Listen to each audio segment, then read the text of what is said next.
If you don't mind, let us start off with a prayer. I'll lead us off with a prayer, and then we'll get into our Bible class. Let us pray this morning. Heavenly Father, thanks so much for this day, which you blessed us with. Thank you so much for your precious Son who came and was nailed on Calvary's cross so we could have hope of eternal life. We do His will. I pray that everything we say and do would always bring honor and glory to you and to your holy name, Father. I pray that you'd help us through this new year to look to you for the guidance and direction we need in our life and help us through the ups and the downs.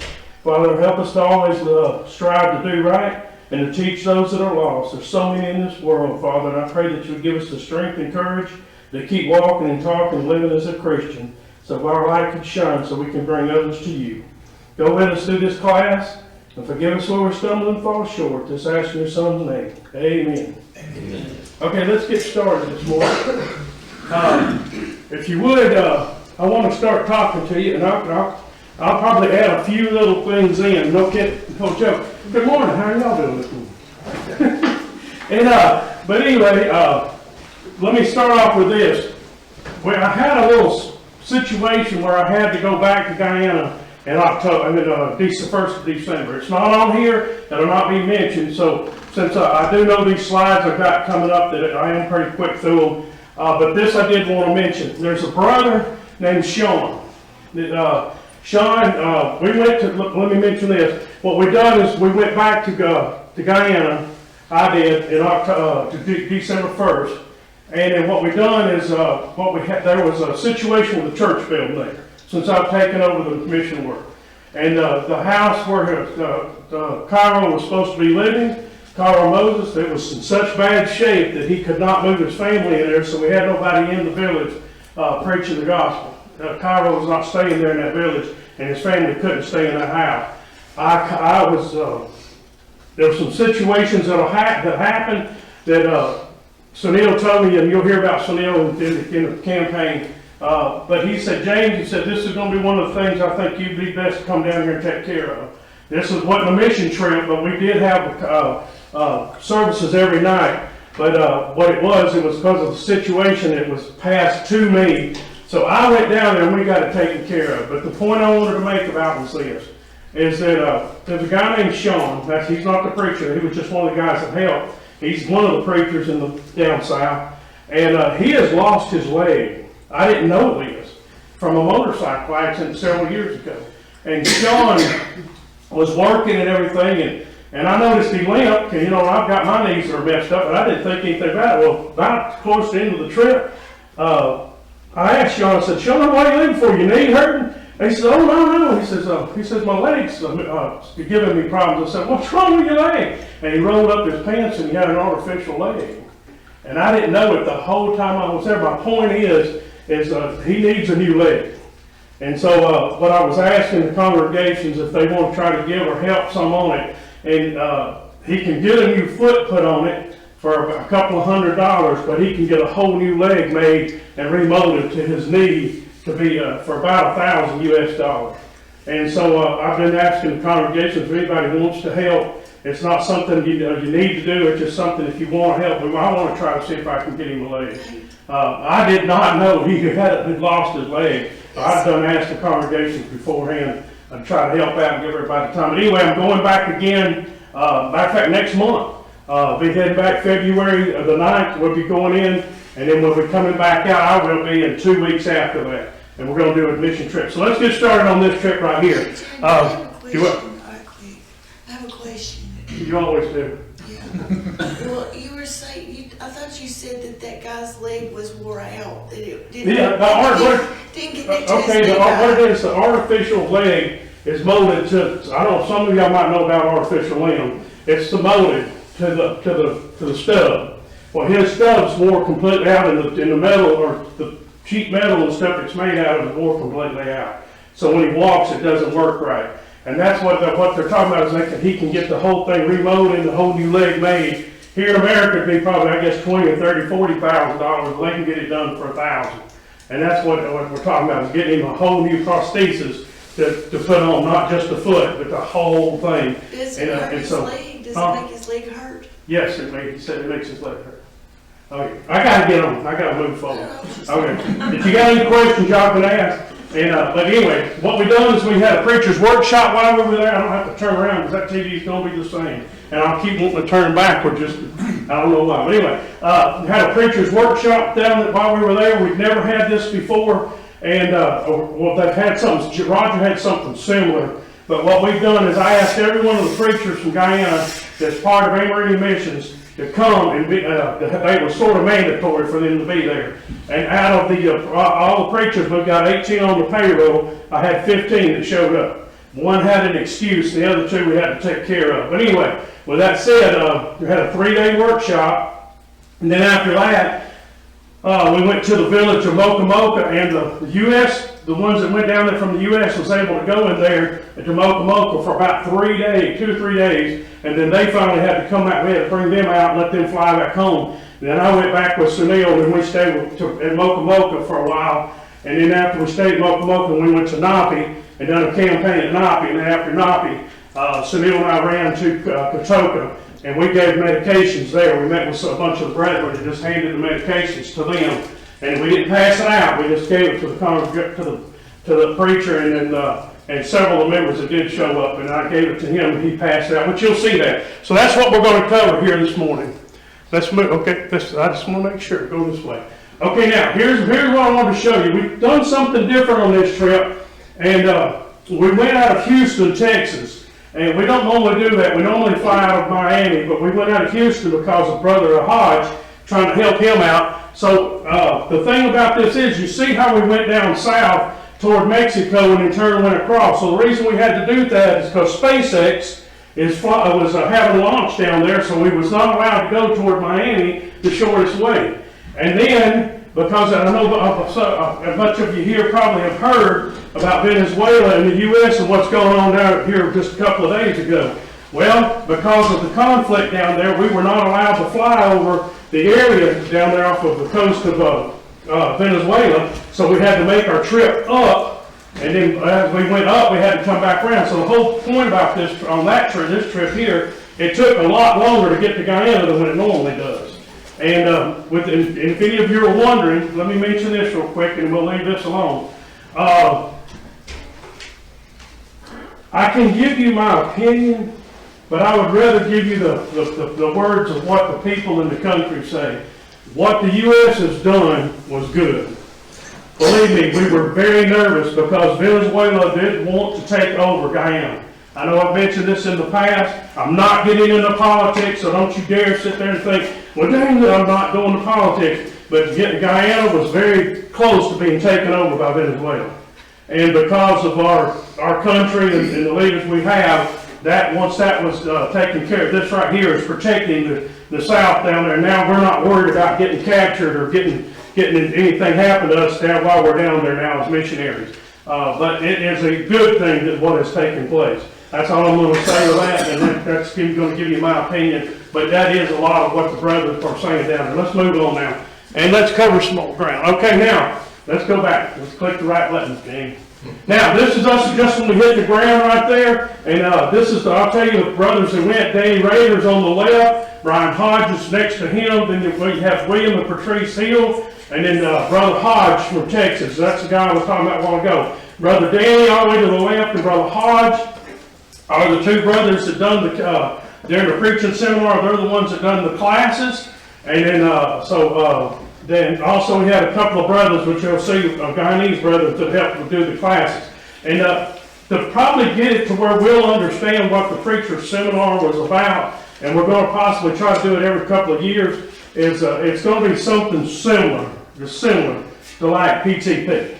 What I wanted is the preachers to come together for them to learn and grow. This wasn't for a congregational thing to have a get-together, and all this. This was for the preachers of AmerIndian missions to get to come together and sit and have Bible classes like we do here, like things we have to take care of here in the United States. So anyway, but that's the closest thing I can think of what we had down there. This is right before we get to leave. Everybody loaded their bags and stuff on the back of the truck as always, and then Sunil and I turn around and get in the Toyota, and I ride with him down to Lethem. And then the rest of them get to go to the hotel and then leave out the next morning and get on the airplane. This is him right here getting on the airplane, or getting off the airplane there in Lethem. And then Sunil and I you'll see right here, this is us getting there. We think it took us a little over 12 hours to make that trip from Georgetown to Lethem through the jungle.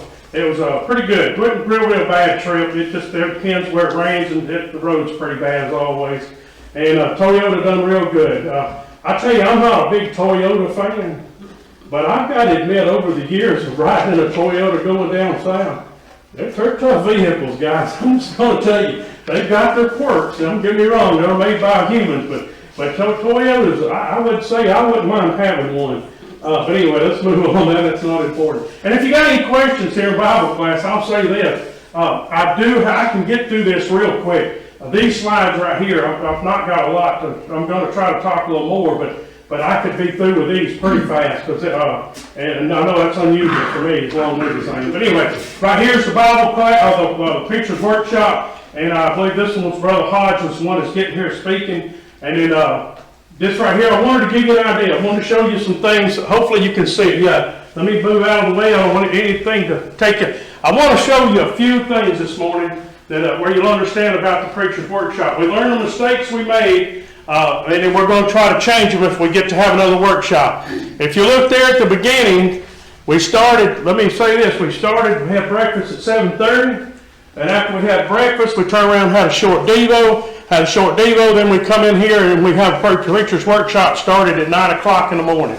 And from 9 o'clock to 10:30, that's where they stayed inside there. You're going to have to understand that in Guyana, right around 8:30, 9 o'clock, you're bumping close to the 90s. And by anywhere but 11 o'clock or after, you're hitting close to 100 all day long. And so you can only imagine how hot it is. There's a reason I mentioned that. And so we started class at 9 o'clock. We have a break at 10:30, had a 15-minute break, then we turn around and go back, which you can see right there where Thomas was up there. Brian Hodge was first, and Thomas spoke at 10:15 or 10:45, and then we stayed there for an hour and 15 minutes with Thomas. And then we'd turn around and have an hour for lunch, and then Brother Danny Rader would get up and speak from 1 to 2:30, which would be another hour and a half. Now, that went every day was the same thing, just swapped who spoke and such as that. And but the reason I wanted you to look at that is I want to show you something here. Now, in Lethem, we have a blessing. There is electricity, and so as the brethren got to speak, we did have fans. You can see the fans. There was 4 fans inside there that was blowing. Even though it was blistering hot inside there, I stayed right there close to the first fan, and it worked good. Now, the whole point about this I want to show you is I'm going to mention some stuff here in a few minutes, and you'll understand what I'm talking about. Let's move on. Now, this is Brother Thomas right here, and Brother Thomas, you'll hear the stuff that they talk about here just a little bit. And but there's Brother Thomas, and then right here's what we had when we had our meal. We had the ladies would fix a meal for us, and as we get finished eating our meals, and everything would hang around and talk and chat. And then we turn around and head back, go back in and start having our services again. Right there where the banana is, where you see, is where the ladies had their Bible class. And so the ladies, while we were in there having class, some of the ladies, the guys, the preachers, their wives would come, and they would sit up their benches right there underneath that banana and have services at our Bible class, just like us having classes in the building. They stayed out there just as long. This is Brother Danny Rader when he was doing his classes. And the thing I want to mention, to go ahead down and mention to you, and I'll probably mention again when we start having work, when we get into worship. Everything these brothers talk about, the Guyanese brothers, you're going to hear about. And that's the reason that I'm just going to let you know a little bit ahead of time, and I'm going to try my best to get through it quickly. But everything I'm going to mention, except for maybe a couple of things, is going to be what they spoke and preached about while I was there. Every sermon, not everyone, but most of the sermons they done, I wrote them down because I wanted to cover them, and where you'll understand what they're talking about down there. And you'll understand more about that later. Okay, but I just wanted to mention that ahead of time. And this Brother Danny Rader, he does the 3rd class right there. Of course, I just mentioned again, you can see the fans. We did have electricity on the side of the wall there where it would blow. And then this was our very first day right here. So we didn't have that many. We only had the preachers from AmerIndian Mission show up. And then as time went on, there's Brother Archer. I asked Brother Archer, would he do a lesson? So he did. Brother Archer is one of those brothers that I would say I would match him with anybody in the United States. Brother Archer is very strong in the church, a very good preacher. If he had somebody qualified, he and somebody else could be an elder in the church down there. They could have elders in that congregation where he preaches at. And the key is I asked him to speak, done a great job. And but the one thing about this is some of the things he talked about we're going to hear in just a little bit. And but what happened was as time went on, we had more and more people kept showing up, which I'll mention something about that here in a few minutes. Okay, now while we were having class, the rain started, and man, I mean, they had a microphone if they wanted to use it. Most of them were loud enough they didn't have to. And there was one day that when the rain came, and we literally had to stop. I just told them, I said, guys, just chill out. Let's just everybody rest, and we'll pick back up afterwards. They couldn't speak with a microphone and going through speakers loud enough that you could hear inside that room, in that building. It was raining that hard. And so anyway, we stayed there for a little while until after it's over with. I threw this picture in because I wanted to show you something on this picture. Right here is where the brothers, a lot of the brothers stayed, right here on this first picture to your left. What you're looking at right there is what Tom Holland and Jerry Davidson got built, got raised funds to have built. That is the preaching school.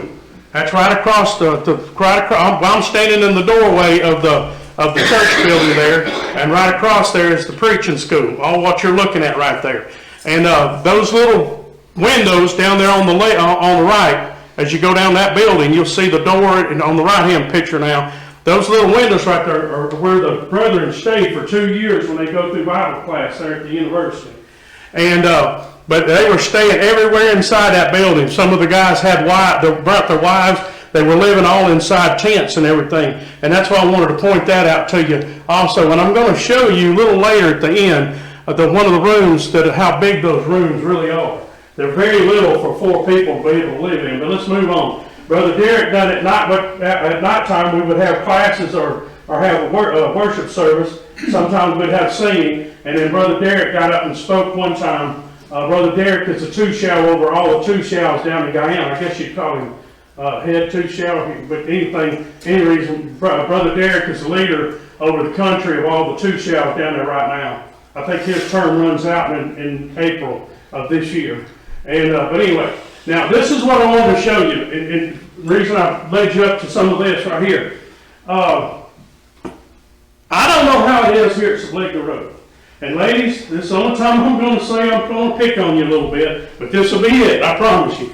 I don't know how it is here in Subligna, but in Glencoe, the thermostat goes up and down, up and down, and up and down. Because some women, they want it hot, they get, I'm burning up, and then you turn the thermostat, they can't stand it, so the thermostat goes down and you can hang meat in it. And next thing you know, somebody's freezing. They have one of the ladies that freezes. They can't get enough jackets on. So guess what? Temperature goes up. So it's up and down, up and down. So anyway, it's always cold in there. She says it's always cold in there. But the point I'm getting at is, this is what impressed me, and I think it will you also. I'm not picking on you ladies. I just wanted to show you something. We had Bible classes, and so the ladies, the only place we could put them to have their class. Remember, I showed you we were inside, and I missed a few things, but I'll show you in a minute. But the ladies sit out there, they spent the same amount of time as the men did inside the building. Matter of fact, when we would have our breaks, they would still be out there having classes. Now I want you to notice what they're sitting on and what's not out there. Does anybody notice? No fans. No fans? And what else? No padded seats. No padded seats. And let me tell you something, I was expecting to get chewed out when this took place the first day. What's so sad, guys, is these ladies want this class done again. And they spent the whole day out there and never fussed about the heat, never said a word about no fans, and never griped about the wooden benches. And they want to do this class again. And I'm talking, you saw where I've done an hour and a half sitting on those benches. And then they turn and they wouldn't even take a break when we did. Then they turn around and have done it again. Then they have to set up for the first eat. Then they turn around and take that down and start their classes back that evening. Now, my point is, one of the congregations, a Raglan Church of Christ, said only just about women. They are only women there, except for us men that are able to go and preach to them, because the guy that was the preacher there, Roger Harmon, has passed away. Believe it or not, they donated $500 to buy these women fans. So from now on, the ladies' class, as long as we have generators, which here they have electricity, the ladies are going to be able to have fans in their classes. And so that the money was donated for them, but for me to purchase fans down there for the ladies' classes. Now, Sister Andrani, you see her, the corner, the lady in the pink, Sister Andrani's on the right. She done I don't remember how they done their classes, but she would teach. Then Sister Jessica over here against the pole, she would teach the next time. And Sister Patrice, is the blonde-haired lady that went down there from the U.S., would teach a class. So they swapped it out just like the guys did. There was 3 classes a day, and they would teach the classes all 3 days we were there. And they never heard a problem. And like I said, they asked me, almost pleading, they would love to do this again. I was asked, and let me mention this real quick. I didn't expect everything to happen the way it did. I knew we'd have probably a pretty good turnout and everything, but because of the situation, let me back up. There was a brother before I left from a congregation that wanted to help out with the campaign. And I said, okay. I said, well, just send me a check to Glencoe. He said, I don't want to give a check. I want to give money. I'm not going to mention his name because I don't think he really wants to be advertised who he was. But he said, no, Brother James said, I want to give you some cash. What I want to do. I said, okay, we couldn't get together. And it's like, no kidding, it was the week of me before let me leaving. And I said, brother, I said, there's no way we're going to get together. I said, I can't get, because I'm trying to get everything taken care of. He says, okay, I'll tell you what I'll do. He says, is there a way I can bring it to your house? I said, yeah. And Dean and I had to make a trip. Matter of fact, that weekend, right before I left on Monday, to go to Mississippi to give a report on the mission work that's going on for AmerIndian mission. Anyway, with that said, he left the money there in my pickup truck. And when I get back from the trip, there's $4,000 in my cash in my truck. I was not going to take that money with me. I thought I'll just put it in the safe. And I said, what we'll do is we'll use it for mission work or to drop it in the bank. And I said, okay, I'll go ahead and take it. So I went ahead and stuck it in an envelope and carried it down there. I'm glad I did, because we would have not, but I could have not, if I did not have enough money to pay for the food and everything that had to be done. Because by the time we finish this, which I'm going to show you in a few minutes, but by the time we finished the preacher's workshop, I had preachers from the Church of Christ coming from everywhere wanting to be part of this workshop. Because nothing like this has ever really happened in Guyana before. And Brother Sunil kept asking me, he said, Brother James, do you want to feed them? Or what do you want? I said, what am I going to do? Turn them away?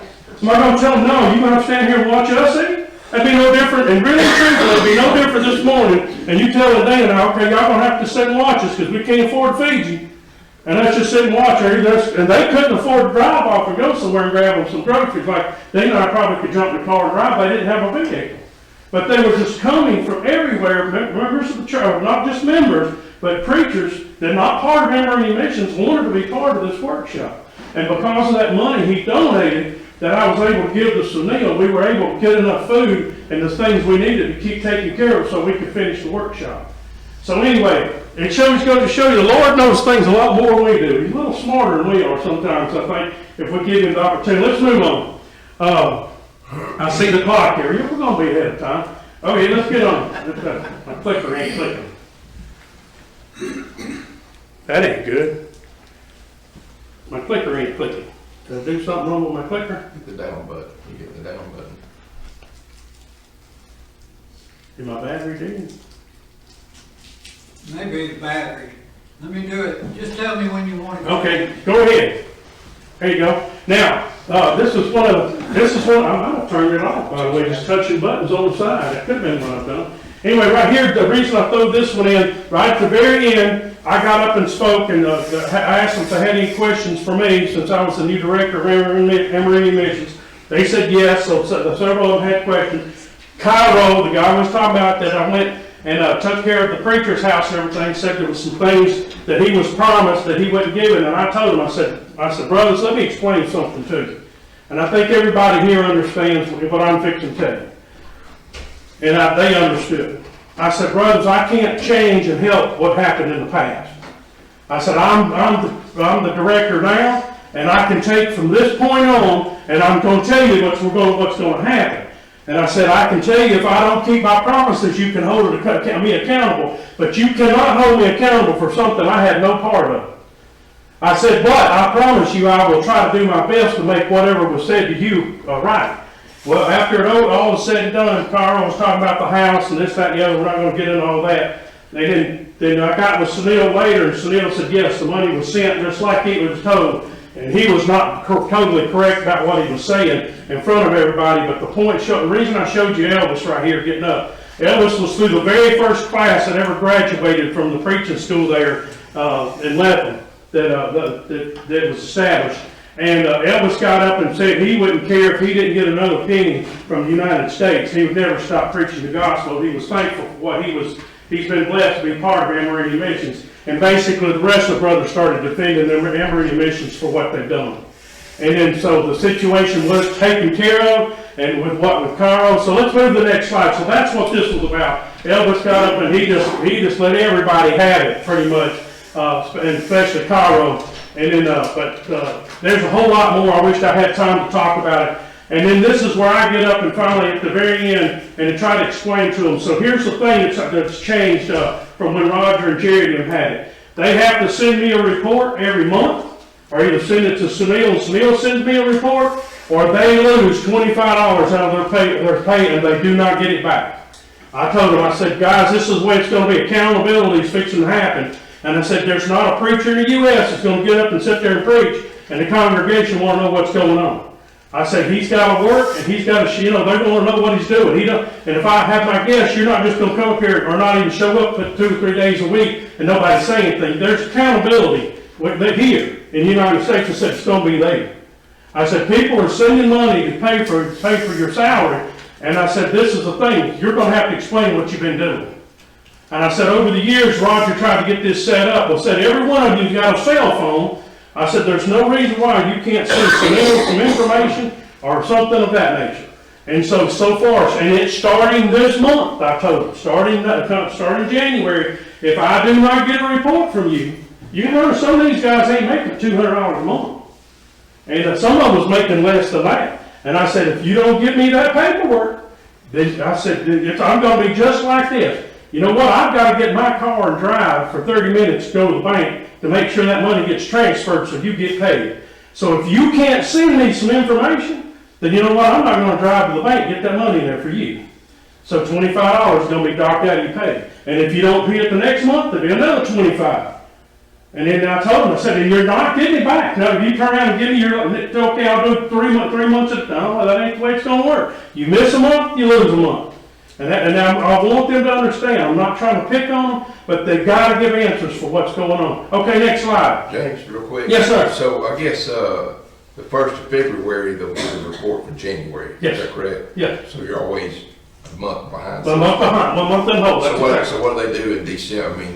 December. I've already received just about everybody. So Neil's received a bunch of them, and I've received some, and I'm going to start writing them down this month. And as a matter of fact, Elvis, the guy I showed you a while ago, and during the whole time of COVID and everything, give you an example real quick, Elvis has never quit sending one. He's the only preacher down there that sent one every single month. And so now, but I've been getting them, as a matter of fact, through Facebook with Messenger and stuff, I've been receiving them already. The preachers are getting the information, and I'm going to try to get it arranged so that I can pass it on to the congregations that are supporting that preacher. That way they can see what's being done. But yes, it's a bump in the hole. If I don't receive it, then they get docked. And it's just, we've got to get accountability. I mean, y'all understand it's just the way it is on our jobs and everything, and it's no different down there. I love these brothers, and I know them very well, but we got to have some accountability. Okay, next slide. Hold on, right there.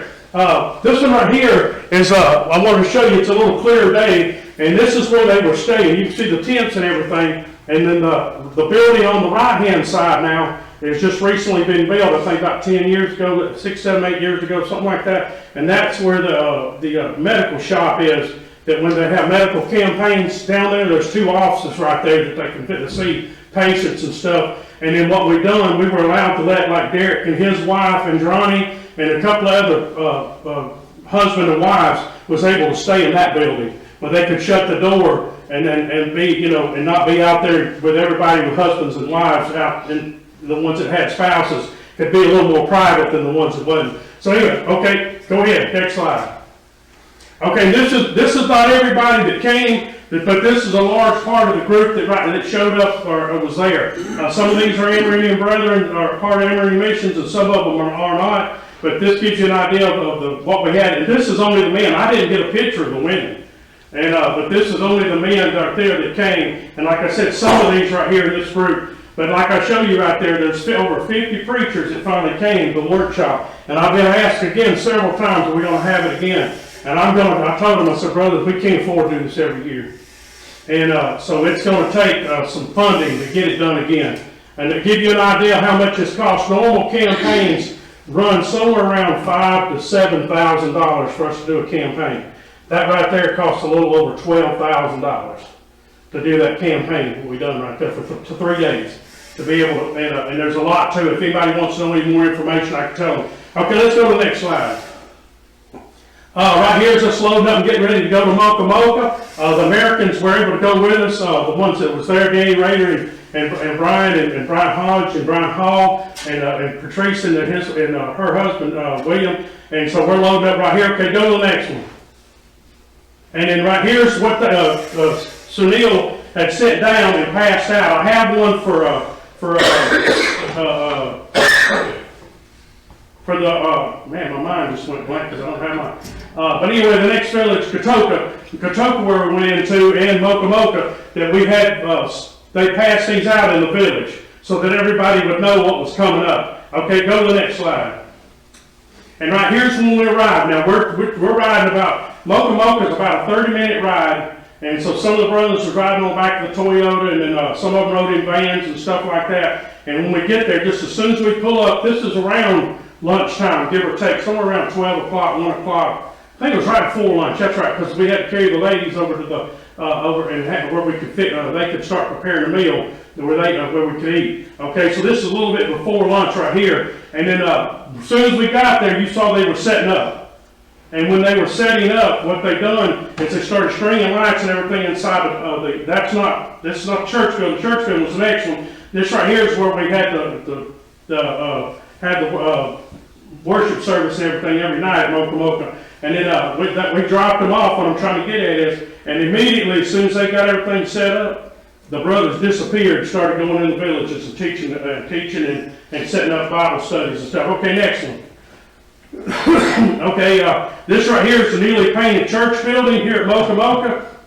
And the thing about this is there's a congregation in South Alabama that's donating money to be able to paint, give or take, around 3 or 4 different buildings. To give you an idea, it takes somewhere around $1,000, a little less, some of the buildings a little more. You notice the preacher's house back there was not painted, so that one right there would probably be about $750, maybe a little bit more. And the brethren would paint the church building. What I mean by that is for the preachers, we'd get some of the preachers from the other congregations that we know that work, and we would ask them, hey, would y'all want to go? And they would go and help paint the building. That Moco Moco was one of the buildings that was painted. And so anyway, move on to the next slide. There we go. And this is right here is what I showed you a while ago. This was setting up for the crusade. Right here is just the brothers got off the truck, got everything set, and got the lights set up and everything. Because of my knees, they will not even let me tote anything. So all the Guyanese brethren, even Americans, they will not, when I try to tote a tote or try to do anything to try to help anymore, they're so afraid of me tearing my knees up again, and knowing if I did, I'd probably be out. I mean, no kidding, they're watching me like a 2-year-old. And it's, in a little ways, I'm glad, because I'm not used to just standing around, but they won't let me do very much. So they said, you just direct, just tell us what to do, and we'll get the work done. And so it's a blessing that I am able to do that. And I do a few things, don't get me wrong, but of course when they start seeing it, they get mad, start fussing. I mean, next picture, if you don't mind. Next slide. Okay, this right here is us eating after we finished setting up and got that back to, this is Thomas's ranch right here. Thomas George is part of our group now. And Thomas is the director over the preaching school, which is Summerdale, I believe, is the congregation that's open. No, it's not. Eastern Shores is overseeing the work at the preaching school, and Thomas is director, and this is his and Sunil's. Sunil owns part of this house, this place right here with the cattle, but this is their place right here. And by the way, Sunil's married to his daughter. Okay, now, this is where we ate, and where you see the tents right there where they stayed. Go to the next one. Okay, this right here is Thomas starting us off the crusade at Moco Moco. He pretty well started us off everywhere we went. Brother Thomas is everybody in Guyana, or South Guyana, in Region 9 and all around know Thomas. Because Thomas, I think I've mentioned this in the past, Thomas is a medic. And the medics are known because they travel to every single village, and they're like a doctor, like a traveling doctor. And so everybody knows them. And so when he goes into a village, everybody, I'm talking about Christians and non-Christians, everybody knows the medic because they come to him to see him, to what's wrong with him, to try to get things taken care of. So anyway, Thomas I wanted him on board with us because I knew if he would go into a village with us, that people would want to come and hear him. Because everybody loves Brother Thomas to death. But anyway, next slide if you don't mind. And we had packed a house. Thomas, every night it was loaded. You'll see more of that later. And this is Brother William Hall right here. Brother William was in the Air Force, and he's retired. And I asked him, so did you do a Bible class? I never heard him taught a class or anything when I've ever heard him go down there. And he said, yeah, I do a Bible class. So Sunday morning, we had a worship service there at Moco Moco, and he taught Bible class. And so that I got to finally hear Brother William do a class. He's done a good job, by the way. And so anyway, next slide. And this is right before they left. Well, Thomas and Sunil and I done, we drove the pickup truck, brought the brothers out of Moco Moco, and brought them here to the hotel. And then the next morning we took them over to the airport, dropped them off where they could fly back to the U.S. And he and I turned around and checked out, and we went back to Moco Moco, and that's where I stayed with the group the rest of the time in tents and wherever we stayed at. Okay, next slide. And this right here is us giving out medication in Moco Moco. And every time we go in, that's something Jerry's always told me. He said, James, when you go on with these campaigns and stuff, always remember this. Never put yourself in a position that you can take from the AmerIndian people. And so that's what I've tried to do, is carry something every time I go. But we never advertise it. We never tell anybody that we're bringing medication in. But we always carry medication because that's the one thing that people can use down there. Next slide. And this is us right here when we get to Nappi. And for some reason my nose is starting to itch. Good gracious alive. And I don't want to rub it. That might help you breathe. This right here is us unloaded at Nappi. And so anyway, and we're getting, you see the preacher's house there on the right hand side, of course, and the church building there on the left. Okay, next slide. And in this right here, we had a situation when we got there. There was supposed to be I said Katoka earlier. We went to Nappi, is what we went to, the village of Nappi. And then you see Brother Huxley right there with a hat bent down. Brother Huxley had to fix the water lines and get water for us. We had no water when we got there. All he had was a 2 jugs of water we carried in. And then I had I think 2 9-packs of a bottle, 2 or 3 liter bottle of water, and that's all we had. And I'm telling you guys, after you ride around in 100 degrees, walk around 100 degrees and sweat for a little while, you get to smelling bad. I'm thankful my smell and taste is gone. Because I'm telling you, I imagine we didn't smell too good after that first day. But Huxley finally got us water. Next slide. And Huxley finally got us the water. So the ladies, we filled up the bucket for the ladies right there. And then you can also see right there is where the ladies, only the cooks and myself, you got it fixed. Yeah, did I turn it off? Was that what? Put a new battery. Oh, okay. Man, let's see, I'm running the battery down on the thing. Okay, and then this right here, what I wanted to show you on this picture here, is the reason I threw it in. What they done is they put a plastic around there, and that's where the men and the women would take showers. I was put inside in the building because they didn't want to take a chance on me falling or something of that nature, because in the middle of the night, if I had to go use the bathroom, they didn't want me walking around in the dark and taking a chance on tripping and falling. There are holes and everything. Brother Thomas led us off at Nappi right there, and this is the first night. Give you an idea of how many people showed up. We had a very good turnout there. And I want to mention this to you. This is getting close to the end. We're running out of time too, but right here is the building. the church building, you can see right there, and then they have an awning on the back, of course.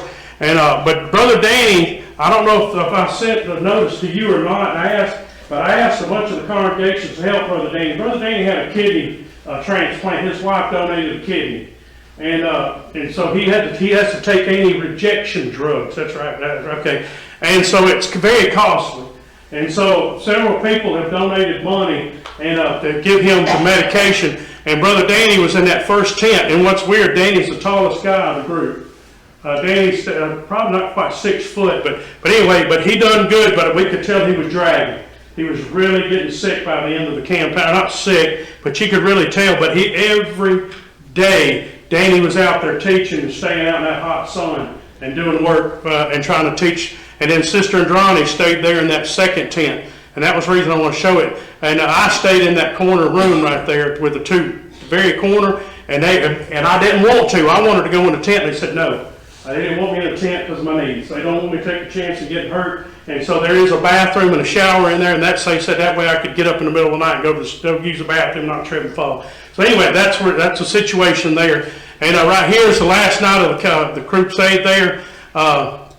And we had a good turnout. It was, I don't know, I think they did count heads, but I'm not sure, and I could guess a number, but I don't know how many showed up for the campaign, usually every night. And this right here is us taking the medications, Katoka, that I was talking about. We didn't stay. What we done is Sunil just took a trip across the way and had to go across the river there on a little barge. And then this is us going up getting off the barge, going up to the hill, to the church building.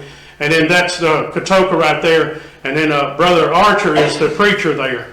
And that's an awning that they recently built. They're doing good. And what I mean by this is they're doing good that they're able to take money out of their funds, and they're doing little campaigns of their own. That's one of the congregations there that they're not asking for help when they do these campaigns. They're not as big as what we're doing. They're not carrying like 15, 20 people in, but they're carrying small groups in the villages and able to do campaigns during the times when we're not down there. And Brother Archer is very, very strong in that. I tell you, Brother Archer he's a leader, I'm telling you. And I'm thankful for him. And the Lord's church is stronger because of it. But anyway, that's us carrying the medications in, and then we turn around and we head back. And then right here is, I wanted to show this in, and this will be close to the end right here. This is the room right here where we kept our stuff. But it is like if one of y'all want to start going on the trip, and you was to go for a while, what would happen, so you bring your clothes and stuff back and forth, you would leave your stuff down there in a tote, in a room. And so what had happened is it got to where the termites and everything ate up some of the wood, and you couldn't see in the room. It was literally, I couldn't see in that room even with glasses. And so what we done is we turned around and took and painted the room, and then I turned around and installed lights on the right-hand side right there and brightened the room up. And then we replaced some of the wood and everything, and when we got done, this is what it looked like. And this room right here, give you an idea, that's the same size room where 4 guys stayed during the Bible, when they're having their Bible classes or having a class down there, when the guys go through their 2-year class in Guyana. And here's looking the other way. And it gives you an idea. This is it's small, little bitty thing. And give you an idea just to finish off, this is, I believe, our last slide. That green tote, the black one, the red one, the purple one, the red one below it, the black one, and the black one on the very bottom, and the gray one are mine. All those are my stuff. I can tell you what's in them, too, by the way. A lot of them Bibles, giant print Bibles that Dana was purchased with the money that was sent to us, and a lot of stuff of that nature, tents and blah, blah, blah, blah. I can tell you clothes and everything sent them. But anyway, that's it. But that gives you an idea of what these guys are living in. There's 2 bunks on each side where the guys have. That's one of the classes right there they gave to us to be able to have them locked up when we lock our stuff up. Any questions? Wait, I went over 3 minutes.